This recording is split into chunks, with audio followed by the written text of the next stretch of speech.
Hey, what's up, everybody? It's your girl Jocelyn from Jocelyn Knows Sports, and I'm getting into my vlog bag. So really, like the story behind this is a lot of people ask me like, why don't I do like a day in the life type of content?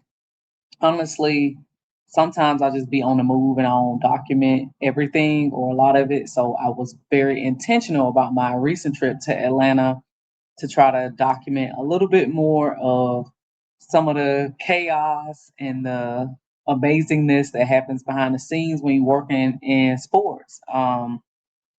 And also, if you're a speaker like myself, I think this was a perfect trip where I'm blending a little bit of time as a mother, a little bit of time with my time with Atlanta Truth. I went to their practice. I'll get more into that. And then also, they had a game, and then I was also a guest speaker for a women's panel at Spelman University. So you see, it's just like a lot of different moving pieces sometimes, and I love it. And I love that for me. I love that for all the different people I get to interact with. I'm very much an extroverted introvert. So when I'm around people, that is love for me. I'm very face to face. So we'll go a little bit of story time before I get into this. So you're probably wondering, Jocelyn, how did you end up at your dad's house? Jocelyn, how were you on the sideline Saturday wearing your son's socks? See that right there? Shout out to you, legend. I appreciate you, buddy. I don't know if your socks was too big or if my feet are too little, but he had me a little bit of swag on there. If y'all don't know, my son Legend is an avid gamer, so there were little games and like controllers all through the socks. So shout out to him. And I needed some kind of accessory, some type of timepiece. You see, I'm over here bare armed. My daddy blinged me out. Shout out to my OG. He gave me the bling blow out there on the sidelines, and I think I got probably about 5, 6 compliments on it. So shout out to daddy. But I had to let y'all know to give you the full story of how did I end up on the sidelines wearing my son's socks and my dad's watch. Because normally I'd be a big stepper, right? Sometimes life's things happen and you have to improvise because the show must go on. And when you're working in the media space like that in general, sometimes the things you see online aren't necessarily what's going on behind the scenes. So I'm gonna give you a little sneak peek of behind the scenes of how I ended up how I was at where I was. Okay. So it all starts off me leaving my house, going to the Orlando airport. You see, I'm taking my sweet, handsome son, Legend.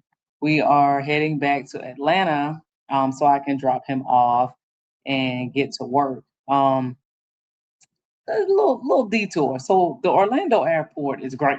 I know there has been a lot of TSA issues, and I'm gonna get into some TSA issues. Um, but Orlando, I mean, me and my son probably went through in about 5, 10 minutes, and that's probably pushing because I remember we still had time to stop at the gate, get something to eat. I got coffee. He was playing his game. I did a little bit of work. Yeah, we had a lot going on. So shout out to you at the Orlando International Airport. What else? Okay, so once me and Legend get to Atlanta, whoop de whoop, I go where I need to go, get what I need to get done. I end up at the Atlanta Truths practice.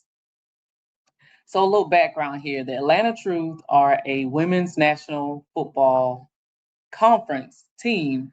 They are tackle football, and they're based out of Atlanta. This is their third year. And I'm super, super excited to be a sideline reporter for them. And I'm also coming through with some dope podcast interviews from a lot of the coaches and players. So lock in with your girl. But they're a great group of women. You see this in the picture. Everybody is there for practice.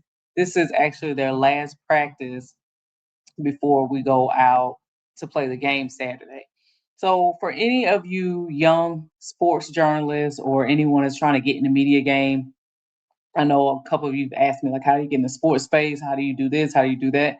That's just something I take pride in, that I don't want to interview a player or a coach if I haven't met them first in person. If you see my dad in the background, just let that slide. Remember, I told you I'm at my dad's house because I had some travel stuff. I can't control what that man do in his house. I digress. So, again, if you are a person in the media space or up and coming journalist or sports journalist, where you want to interview more players and people in general. I think rule of thumb is to kind of cultivate that relationship before you just go and get the interview, because like you want to have that comfort with them and you definitely want them to have that comfort with you. So, the first time you're meeting or speaking is not on camera. So that's just my little nugget I'm gonna drop. All right, so I had fun at the Atlanta Troops practice. It was a late one too. I think I was out there by like 10:30, 11 o'clock. I'm auntie, so that's old for me. But go on, do what I need to do.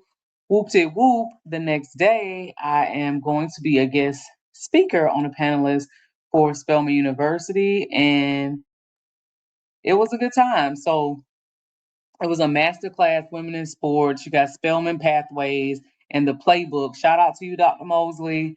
And you have some good people, some very, very prestigious women on this panel.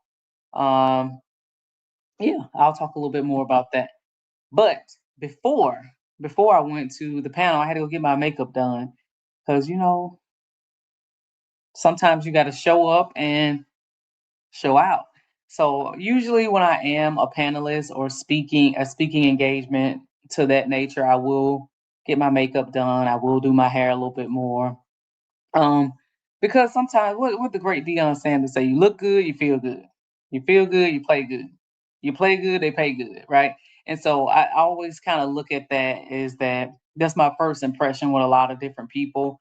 I know sometimes I just kind of go to the games or I wear my baseball hat or my polo shirt. I'm not necessarily dressed to the T's, but usually when it's time to show up, I show up. So this is my finished product. Um, yeah, I told you I'm a big stepper now. I like to do what I do when I do it. I like my little B tie. I actually a little side story. I bought this B tie when I was going to the Cowboy Carter concert, and I realized I ain't worn it since. So like, why we not doing that? So sometimes I do recycle outfits. People do ask me that, but I thought it was an appropriate outfit for Spelman. Yeah, it was a good time. I met some great women again. Two wonderful ladies from the U.S. Soccer Association. I'm a wonderful, wonderful woman from the Atlanta Hawks. Peace up, A Town down. And then we had a wonderful doctor there from the University of Florida Law, which was amazing. And then my good friend Shay, who is a part of the playbook, playbook practice center. So take that off the screen so you can see me. But yeah, it was a great time. And to be honest, I don't always get to be in the space of so many talented women of color. So that was just very enlightening for me personally. And I hope that a lot of young ladies got um, a lot from the panel discussions. They asked me some really hard questions too. First of all, shout out to the young ladies at Spelman University. I ain't gonna hold you. If you really know me, I don't always read the instructions or directions of emails. So when I got to the campus, I was lost. Again, I'm auntie. I ain't been to no college campus since I don't know when. But when I tell you every single woman or young lady there was so respectful, so nice. Yes, ma'am. No, ma'am. And at least four of them walked me, guided me to where I needed to go. So shout out to them and their parents. They're very, very respectful young ladies. One of the questions a young lady asked me was, "What was my big break?"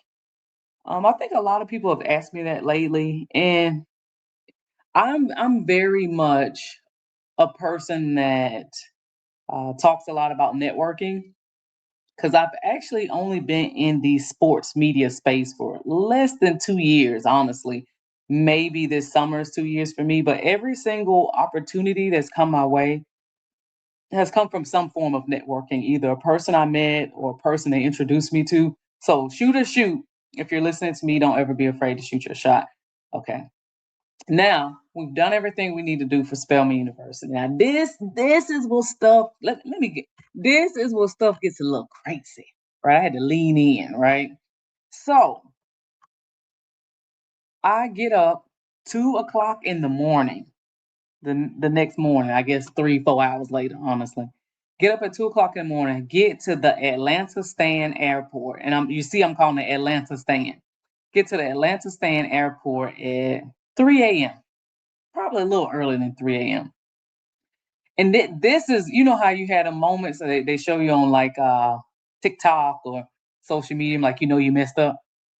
So I see these four guys dash to the little shuttle. So if you ever flown through Atlanta airport, you have to take the shuttle to even get to the airport if you're on the rental car side. So I'm like, I'm not. It's 3 o'clock in the morning. I'm not running. I ain't with all that hooting and hollering. So I did not run. And I'm thinking I catch the next one, right? Train come every 10 minutes. I was wrong. 1 hour later, 1 hour later, I decide to just leave because it's me and 200 other people just packed in this location. And I realize I'm not going anywhere. I'm not going to get anywhere out. So I go downstairs to try to catch an Uber. All the Uber swerving me. They texting me, "Oh, we dropped you. We dropped you. Dropped you." Normally I'd be good with Ubers. I figured probably I was the only person trying to get one because it was just a chaotic scene. So a wonderful lady named Kathy. Shout out to you, Kathy. She comes down and say, "You can get in the Uber with me." So me, Kathy, and two young men who name I can't remember. We all hop in this minivan, and it sounds like a made up story. It's not. We all hop in this minivan in this Uber, and we go to the Atlanta airport. When I tell you, it was like three lines of people waiting outside, and I was like, "No, no, no, I'm pre-check and I'm clear. There's no way." So we go inside the airport, and I asked the guy, like, "Hey, where's the clear?" He kind of chuckled. "It's no clear today." Didn't even know that was a thing. So it's no clear. And then the TSA pre-check just becomes this giant snake. I take that back. It was a guy behind me that I was talking to. He said, "This ain't no snake, it's an anaconda." Because all we did was kept looping around, looping around. Keep in mind, you got ICE agents, you got red tape, you got barriers. It looked like Afghanistan. So my flight was supposed to leave at 6 p.m. 6 a.m. And so this is like 5:15, 5:30. And in my mind, I already know I'm not gonna make it. Because there's no way. All the lines were no end. They were just going and going and going. And so I end up making a business decision, right? Because I was talking to, if you know me, I actually make friends pretty easily. So I was talking to this guy behind me and I was telling him it almost didn't even make sense. So, backstory, I also covered the Alabama State Hornets women's flag football team, and they had two games in Florida. So I was actually trying to get to Florida to cover their two games and then fly back the next day to do the Atlanta Truth's home opener. So realistically, I was already doing too much. So, anyways, next thing I know, I was like, I'm gonna just get a rental car. Cause like I've already missed the flight. If I'm gonna buy another flight for $350 one way, I might as well just get a rental car. Cause that makes zero sense to do all of that for less than 24 hours. I think you all would agree with me. So between knowing I missed my flight, knowing I was about to burn some money regardless, and just my PTSD being triggered from the Atlanta Stan airport, I get in a rental car and go to my dad's house, right? Everybody needs a little bit of level of comfort. As you all know, my mother passed away. So my dad is really that comfort for me when life gets a little chaotic. So I come down, take a nap, get to work because that's what I do. And then you know what hits me? I ain't got no clothes. Now it's time back, right? Why I had on my son's socks and my daddy watch. So I was like, I can't be on the sidelines first game wearing some of anything. So I'm from Montgomery, Alabama, and it's no shade, it's no tea. There's not a lot of options here. So I tell my dad I'm about to go look for something to wear. He like, good luck. All right. So I actually go to like 5 different stores and I think I piece the outfit together pretty well. So I started to get dressed and I'm like, I ain't got no socks. But me and my son actually come visit my dad quite a bit. So I found a pair of his socks. And I'm like, they clean, they fit, it's whatever. And you see, like they fit. Not only do they fit, I got a little room in them things. Honestly, if you look at it, you know what I'm saying. So again, that was what I was faced with. So I got on my socks, I got on my shoes. Bob is bobbing. I do what I do. Put on a little makeup because I went to Sephora to buy some makeup. Shout out to my girl Jocelyn. Uh, it's always great to have another Jocelyn in my life. But I've known her since high school, and she works over there at Sephora, and she hooked your girl up. So I appreciate her for that because I needed that beat. And oh, also shout out to my cousin, my favorite cousin. She well let me rephrase that before I get canceled. My favorite second cousin. There we go. My favorite second cousin. She came and did my lashes for me. So I was putting the outfit together, right? Like face was facing, fit was fitting. Let me see if I got the full body fit. So I ended up having to buy a sweater. Let me tell y'all, it was so cold out there. It's dropped to like 40 degrees that night. But I ended up getting my sweater and my feet and my lashes, right? So you see, I made it work and I showed up and my dad gave me the timepiece. So when I was out there blinging, it was time to bling. I picked up my credentials and I was good to go. So that was a little bit of story time for me. Also, a little bit of blogging, showing you guys like my life can be a lot of fun, but it can be a little chaotic sometimes too. So tap in with me. I'm gonna try to do more of these, maybe like once a month. Maybe let me know. But it was a good time, and I appreciate all the many people who helped me to make that game time fit a thing, even if they didn't know they were helping me make it be a thing. And there you go. Jocelyn loves sport. I mean, yeah, Jocelyn does love sports, but Jocelyn knows sport.